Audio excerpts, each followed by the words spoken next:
This is Chris Patton. I am CEO of His Way at Work. Welcome to the Eternal ROI Podcast. Today I am interviewing Ryan Houchen with Southwest Exteriors in San Antonio, Texas. And I'm going to give him a chance to tell you a little bit about him and what Southwest does. So Ryan, welcome to the show. Thank you, Chris. Thanks so much for having me. Man, we're excited to have you. I know a good bit about your company and love what you guys are doing. I love quite a bit about the impact you're having down there in Texas. And just want to make sure that the listeners get a chance to hear some detail around how you guys make the magic. Does that make sense? I think so. Yeah, definitely. Look forward to talking about it. Good. So tell us a little bit about your role at Southwest and how long you've been there, and just to touch on what Southwest Exteriors actually does as a business. Yeah, sure. So I have been with the company since 2009, and currently I'm the sales leader. So I run the sales team, and we have about 8 design consultants that sell for the company. And we are a residential remodeling firm. So we go out, we consult with homeowners that we have pretty specified, kind of scope of work. We do windows, replacement windows. We do replacement siding. We do doors, replacement doors. And we've also kind of stepped into some concrete coating kind of arena. And then we also do window coverings. So that's what we do. And we have a very particular way about how we do it and how we serve our clients, which really, differentiates us in the marketplace. It's been a huge factor in who we are and why people might come to us. Very cool. So you started in 2009 with Southwest. What were you doing before that? Well, I'd worked in health and fitness, so I'd been in more of the corporate world, was kind of on a fast track system there, worked for an athletic club that was based in California, purchased some locations in Texas, and that's what brought me out this way. I was a general manager and a regional sales director for Spectrum Athletic Clubs. Wow. So pretty significant jump from that industry into exteriors. Tell me how that happened. You could say that. I mean, I had no business making that kind of change. But here I am, and it's been the best thing, honestly, that's ever happened in my life. So, it's try to give you the abridged version, but I transferred out to Texas. My fitness manager at the club I managed in California, he moved out here about 6 months after I did. His wife is an accountant, and his wife ended up getting a job at this company called Southwest Exteriors. And we'd been out here for maybe a year or so, and things were kind of going a little weird way, kind of not the direction I had planned. There'd been, kind of rumors of the company being purchased and taken over. So I was kind of 1 foot on focused on my work at hand and 1 foot on focusing on maybe what else I need to do. But just one day out of the blue, my fitness manager's wife called me and said, "Man, I know you're happy you got a job, but our whole sales team just walked out. We had a sales team yesterday, and today we have no sales team." Wow. And she's like, I didn't know where she worked at this point.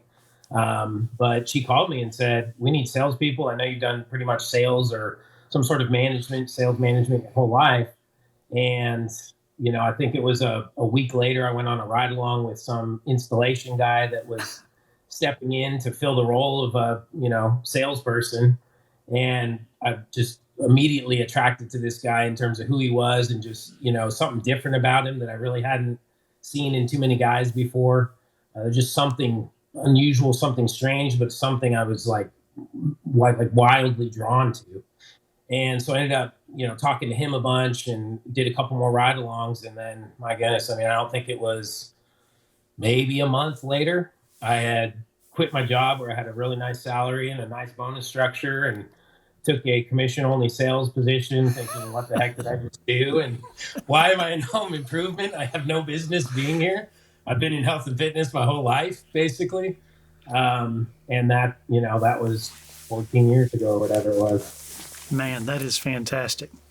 So yeah, the move into this company back in 2009, right? Like you said, 13, 14 years ago, what was the culture like at Southwest then? It was different from what I expected in the whole corporate environment, where we had, 12 companies that were, all a part of a major company, or 12 individual clubs that were part of a major company. And it was very corporate, very good culture, but just kind of what you'd normal expect from a kind of a corporate workplace. So at that time, I mean, it was a very small company, it was probably 8 or 9 employees, I'm guessing. And it was very small, but there was still something different about it. I wouldn't say it was like, just this overwhelmingly like, my goodness, this place is amazing. But Right. it was different. And I could feel that even back then when it was so small. There was just something different about it. I didn't really know Scott that much. I didn't know him at all, really, when I started. So I could tell it was different, but it was you could tell in a very infant stage of, I think, if we were to look at where we are today and how you would feel maybe if you walked into the building or if you onboarded with the company now, would be a much different feel Sure. than what it was back in '09 when I stepped into the role. So play along from '09 over the next 10, 14 years. What were some milestones in that journey where you've seen the business at Southwest Exteriors, the culture shift? Any significant shifts, or has it been kind of simmering all along and baking all along? Give me some sense of the journey there. Yeah. I think, first of all, I think something that was radical and drastic, it happened with me. I came to this company when I was in a really bad place. I was in a marriage that was really struggling. I was classified workaholic, just a shell of a person, basically. My work life was great, but everything else was in shambles. And that was what I did. I was getting promoted every 12 months. So I just worked. And so I think the first really like catastrophic thing was me coming to this company in the first place. Right. No clue what I was doing, no real history of any kind of building construction knowledge other than some fire science classes I took. So that step and where I was in terms of, how beat up and broken I was, and later Scott, but then again, this another person that Scott hired to be kind of the general manager about a year and a half, maybe after I came in, what he did in my life in terms of, talking to me and sitting down with me and It's okay. just being that guy for me when I didn't really sorry Don't apologize. didn't plan on this. I didn't have a relationship with my dad, so I was kind of, like I said, I was really wounded. I was just really kind of beat up and broken, and this guy that chose to pour into me, and I'm sure this had nothing, nothing fell short of Scott on this, because I'm sure he was behind this as well. But what those two guys did for me, it was way more than what you could read in an employee handbook. It was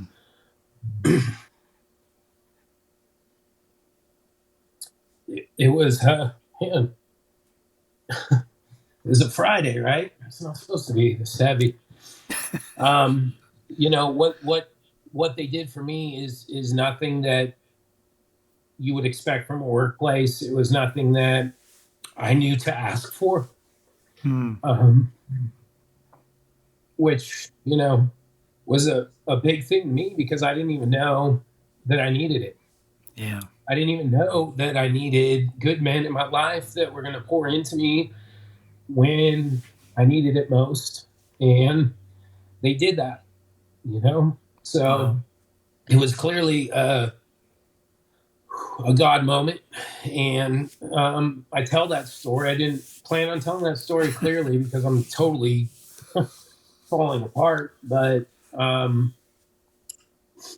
that whole thing that they did for me, I mean, in terms of a culture, um, in terms of, what I was getting from that job, I couldn't have found it anywhere else, and it was Yeah. just God putting all those pieces together, putting me in the right place, put me in front of men that, could really impact my life and make a difference on who I was. And ultimately the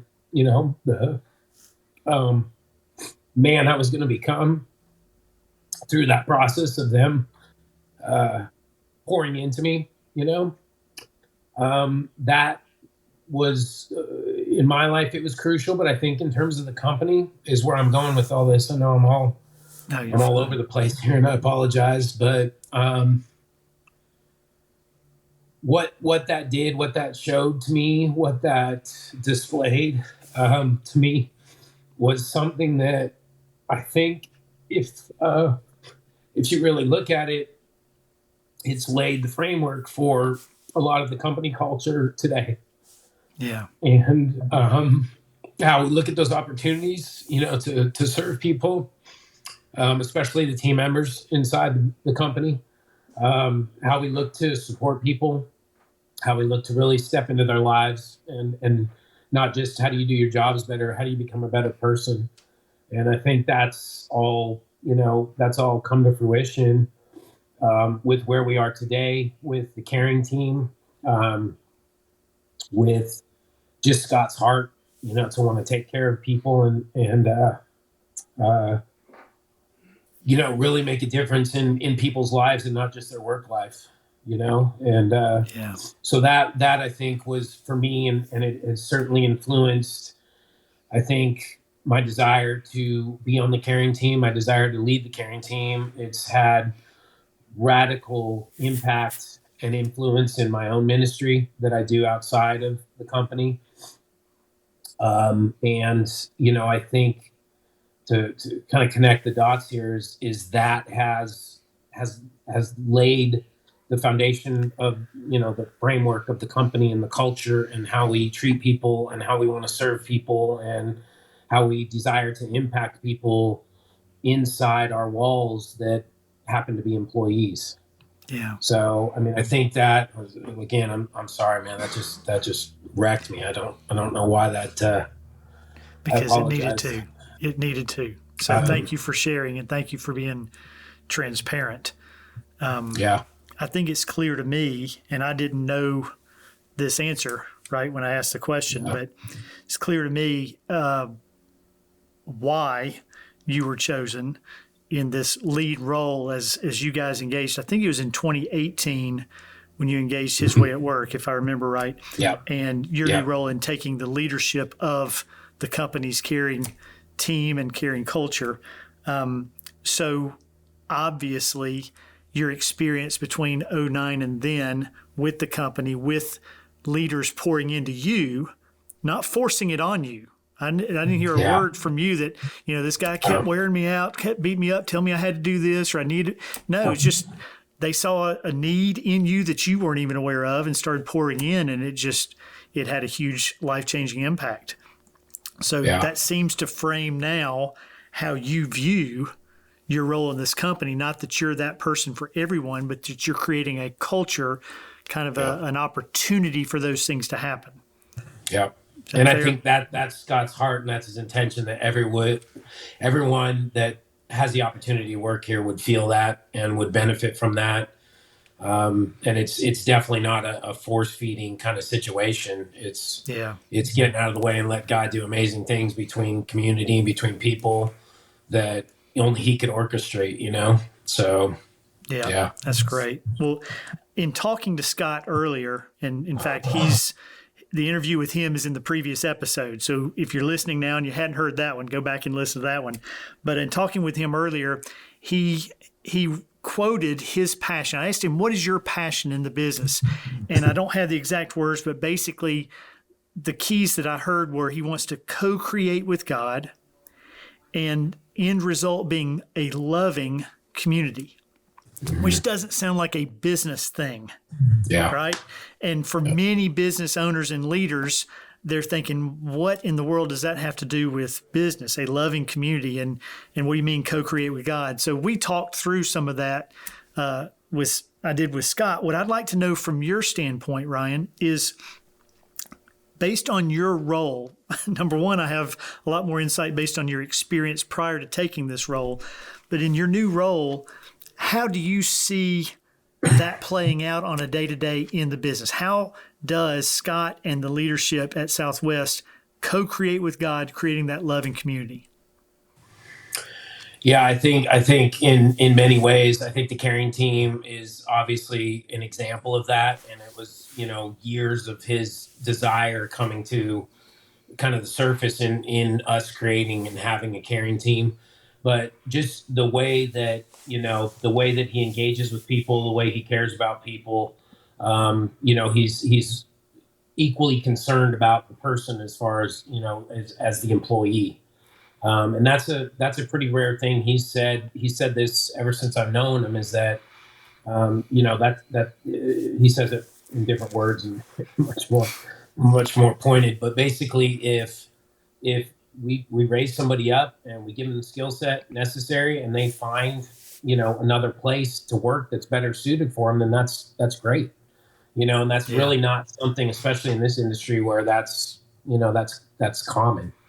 No, that's not common in many industries. No. So that's just another way that, is really looking at the person and the heart more so than just, you're an employee and you help us get done what we need to get done every day.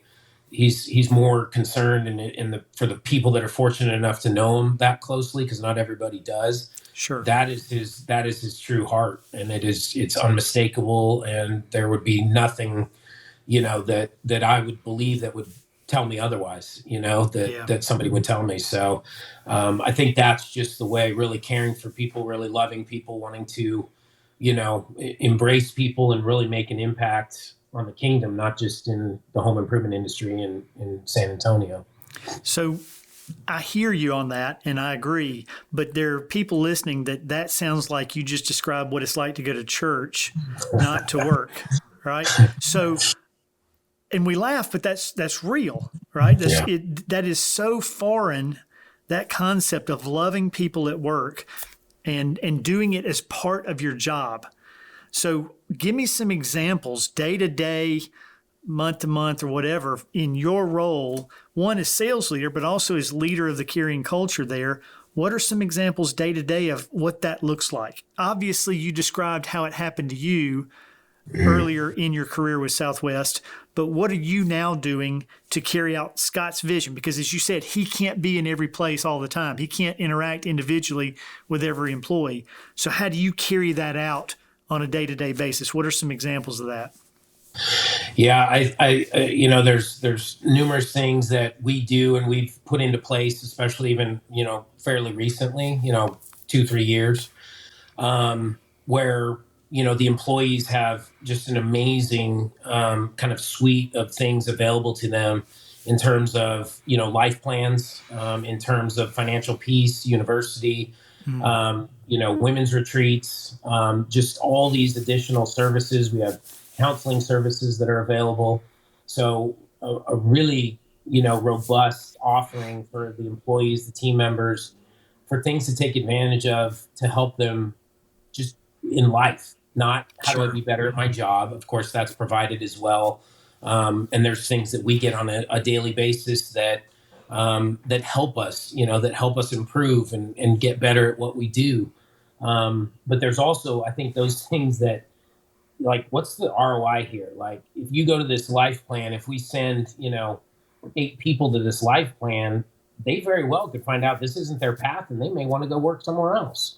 Yeah. So when those things are done that don't provide an ROI that's immediate to the company, I think those things speak louder. They speak louder to me, and I think they in general speak louder to most people, because it's hard to connect the dots other than it must be about me. Like Yeah. he just might want me to be a better person, be happier, be more content, have better, like better mental health, whatever it may be. But when those things that, that he's investing in, providing for the team members and the employees that aren't directly related to, being a better XYZ, whatever, project manager, salesperson, whatever, just a better person. Those are the things that, are really the day-to-day examples of, Yeah. okay, there's something bigger here and it's not just so I can produce more. That's right.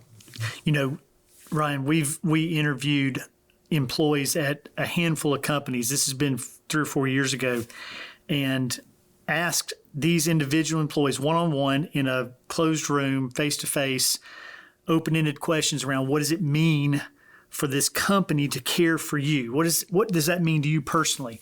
And the answers came back in a variety of ways, but they, for the most part, ended up in 3 different categories or 3 buckets. One is meet me in a time of crisis, right? You mentioned counseling, you mentioned retreats, that kind of thing. So when employees hit a crisis, then you guys have something there for them. But the second category was care for me and help me to develop as a person. As an employee, sure, give me a career path, give me the training I need and so forth, but also help me to develop as a person outside of work, as a better parent, right? As a better spouse, or just a better person. Well, you've mentioned the risk with that is what if I'm a better former employee and I'm a better employee somewhere else? But that's where this eternal ROI comes into play, right? We're caring for them in a way, it honors God, it cares for them as a person, not just about what we get out of it, but it's about them.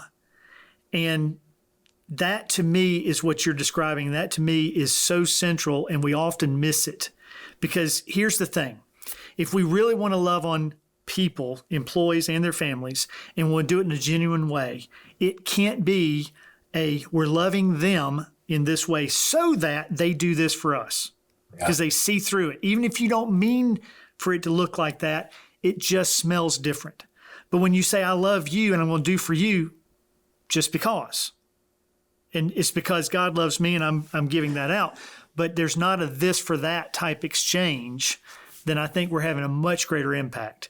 And we've got to get that mindset that when we're loving on them, it is for their betterment, right? The third category you haven't mentioned, I'd love to know if you guys, with the installations and so forth, is help fix my job, make my job smoother, take away obstacles, give me the right tools, make it safe, those kind of things. That's just as much caring for somebody as it is to give them a hand when they're in a crisis, right? Yeah, absolutely. And, because that is the component of obviously our happiness, right? Is our ability to succeed and flourish and thrive in what we do, vocationally.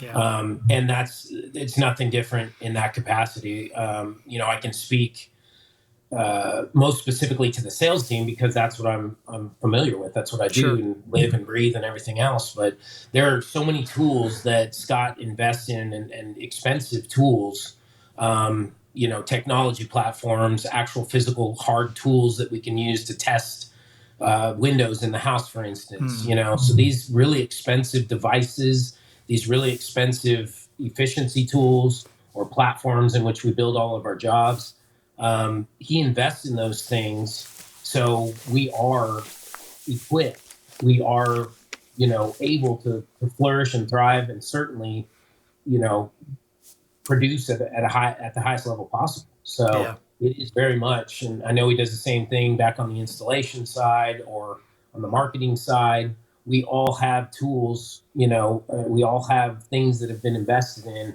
to make our jobs easier, to make them more productive, and to make us, ultimately happier and more successful in what we do every day. That's So great. yeah, it's a huge. Yeah, you guys do a fantastic job. So one thing I want to go into real quick, as Scott mentioned, his passion, the co-creating, the loving community. I asked about measuring that. How do you measure your culture. And he mentioned what you guys do on a monthly survey basis. Can you describe to me a little bit about that? And most importantly, how do you take what you guys are doing there and turn it into action? How do you apply the learning from that into action? Mm-hmm. Yeah, so we've been on with Culture 5. It's a company that does kind of like employment satisfaction surveys, that kind of thing, but it's much more in depth. And I know Scott's very passionate about this and leveraging this tool. So I'd say we've probably 4 or 5 months now been partnered with them, and it is a survey, but then the real power of it is the information that it puts out into reports. Talking about feeling indexes, and it really breaks down the emotions into buckets as far as what is the employee, the team member population feeling, what are they facing, where's the anxiety level, where's their wellness level. So it does an amazing job of populating all this into reports that then we can use to diagnose and assess, hey, where are we? What's going on? What trends are we seeing? If there's things in the economy, the industry, we can see indications of that, and obviously the scores and the anxiety levels. So we can take all that amazing data that we have on the screen and then use that to kind of inform maybe how we deal with individual people, or maybe how we deal with individual departments. It is, anonymous in terms of the surveys, but there's a certain degree of, transparency that has to come through if we're going to have change, right? But Right. so it may not be on the individual level unless somebody chooses to speak up and raise their hand. But it really does, from a team perspective, functional areas of the business allows us to look at, okay, what's going on within that specific team? What are they feeling? What are they thinking? And then what can we do to improve that? What are the actionable items out of that? So just rather than assuming or kind of taking a stab in the dark at it and just, well, we think this is going on. How often do we do that as businesses, or use Yeah. some other metrics to try to tell us how the people are feeling and what the anxieties are? Well, there may not be a direct correlation there, but this is really to the root of the, what are you feeling? What are you thinking? Where are you at?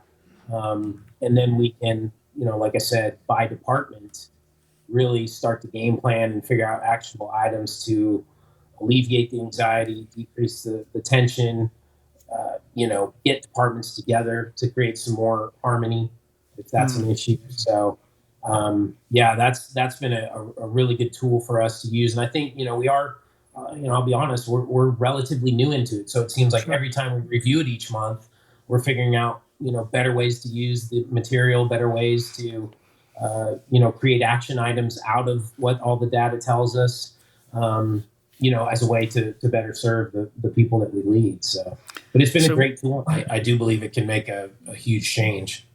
Yeah. So a lot of times companies and leadership are guilty of doing the surveys and getting the data, understanding what's going on, and then moving on. There's never an action step or an actual response, or they don't share the results, right? The employees that gave the input and the responses never get the results. Do you guys share those results? And then how do you make sure that there's action coming out of that? Yeah, that's so true. And we do actually, as a company, we have an open meeting where everybody in the company is free to attend. And for those that can't make it, because we have a largely, remote, employee base, because we're out in the field. So we record all those, and then those recordings get sent out where it's unfiltered, unmanipulated kind of tape of, recording of what the data said. So we review that in detail with a coach that's part of Culture 5, and then basically, each team leader is responsible for coming up with action items of, in order to address whatever the data may be telling us. So, And this is monthly. Mm-hmm. Yeah. Yeah, that's a big deal. Yeah. To keep tabs on your culture, to make change in your culture, an annual once a year survey is not going to make enough impact. it's a good start. It's better than nothing, but to do something more frequently and to have continuous interaction ongoing around addressing those issues that are popping up, positive or negative. Kudos to you guys. You're doing a great job on that. And the key here is not what is the tool itself, but that you're doing something to listen on a frequent basis, measure, track, and actions to improve. So that's a heck of a job there. Yeah, it's a good point. Is that it's just collecting that data, is key, and having a pulse on, on what's going on is key. And this is a fancy tool to do it, but yeah, just that interaction and them seeing that something's being done, the employees seeing that something's being done about it is, that's huge. Fantastic. So as you speak to in this podcast to the audience, some of the audience members are people in a role similar to yours, caring team facilitator or someone in HR that is charged with that caring culture mindset. What kind of advice would you give based on what you've learned at Southwest over the past 5 to 10 years? What advice would you give someone in that role that has really been beneficial to you in this job? Yeah, I think, you hear so many companies where they, maybe struggling with a little bit of identity crisis, or, well, we have great intentions of wanting to be this culture, but we don't know how to get there. We don't know what steps to take. This has probably been, and again, we're evolving. We have not reached the summit. We don't have this figured out. I am growing as a facilitator of the caring team. The caring team's growing continually. So we're not there. We haven't reached the mountaintop. I want to make sure that that's Sure. clear, is that, we're constantly trying to get better at this.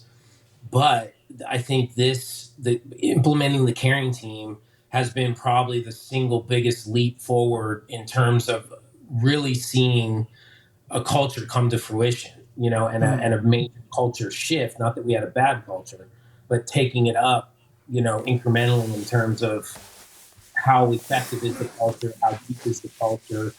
I don't think there's been anything that we've done that's had as big of an impact as instilling a caring team. And it's like you said something earlier that, it's like going to church. And it's like, how cool would that be if we could get more people to go to church just by showing up where they work every day? And in all the best senses, not maybe the negative senses that may be attached to that. But what if you could show up to work where people care if you have a flat tire and let's go get it fixed? What if you can't make your rent payment? Well, let's help you out. What if you are, struggling with, funds this month and you need food on the table? What if your work could provide that for you? And that's where we've seen lives be changed in those stories where we've done all those things I just mentioned, and have them get that not from their church.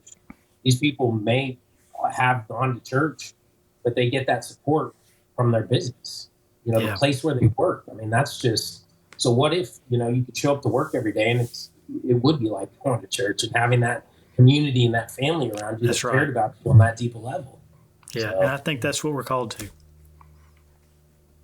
So speaking to CEOs and owners of businesses, any advice you would give them from your position, speaking up to their role?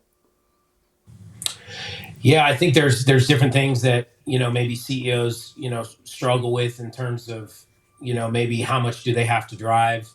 How much do they have to run the program? And, I think that's one thing, is that the caring team will take care of that if you put it in place and you trust it. And that's the way it should be. But I think the most important thing is this will be potentially the single biggest step that you could make in advancing your culture and getting through the identity crisis and really coming to a place where you can see things start to thrive and flourish, is by putting in a caring team and really teaching your team members what it is like to care for their fellow team members. Yeah.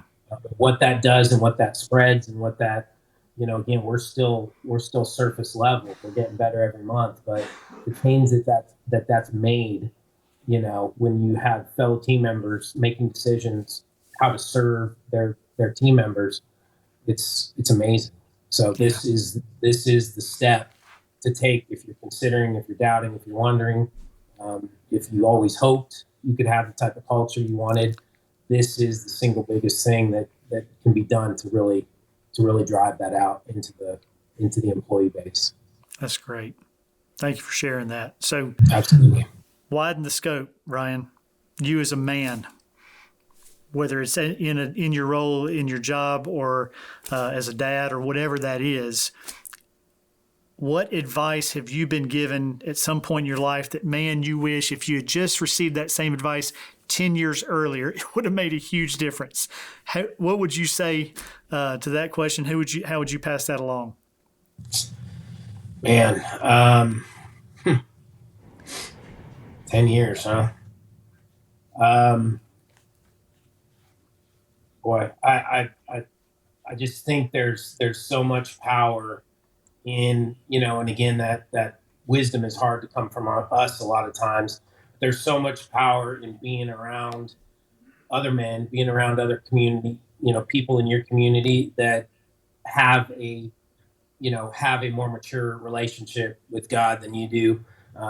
Being able to open your eyes to things and point you in a different direction, down a different path, and just having those conversations, those that communication, that relationship. So I think, I don't know if verbally somebody said that to me, but just the way that things have played out in my life is having amazing people around me when I needed it most, and I didn't even know that's what I needed. There's such power in community. There's such power in, us, bumping together and learning from each other, whether it's, whoever, but just people. There's so much power in people coming together to help each other through things that, we don't know how to navigate ourselves. And it's a great thing if those people can point you to the real direction, which we should be going. That's just icing on the cake, That's great. Ryan, listen, man, you've been great. You've been transparent. You've been real. And, it's been fantastic. So thank you for your time. Thank you for the investment that you've made in this episode, and look forward to working with you guys some more in the future. Thanks so much, Chris. I really appreciate it. Thank you much. That's the end of the episode, and we appreciate you listening to Eternal ROI, and we look forward to the next episode. Hopefully you've learned something here today that you can take back and apply in your work. So that's all we've got. Have a great day. Thank you for listening to another episode of Eternal ROI. If you like what you heard, we would love for you to take a moment and leave us a review and share an episode with somebody you know. If you are inspired to begin bringing the power of God's love into your workplace, take a moment and check out our free assessment at hwaw.com. It'll only take you a few moments. It'll give you a snapshot of what your company looks like and maybe some ways to move forward. Just click on the link in the show notes, and we'll see you next time.